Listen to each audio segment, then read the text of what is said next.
ఈ ప్రపంచంలో మనిషికి సాయపడేది ఆ దేవుడు కాదురా, మనిషికి మనిషే సాయ. ఇదే కదా నీ కథ, ముగింపు లేనిదై సదా సాగదా. ఇదే కదా నీ కథ, ముగింపు లేనిదై సదా సాగదా.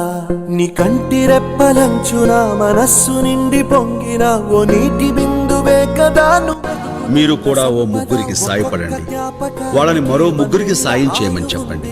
ఇంకెన్ని ముందు వేచనో అవన్నీ వెతుకుతూ పదా. మనుష్యులందు నీ కథ మహర్షిలాగా సాగదా. మనుష్యులందు నీ కథ మహర్షిలాగా సాగదా.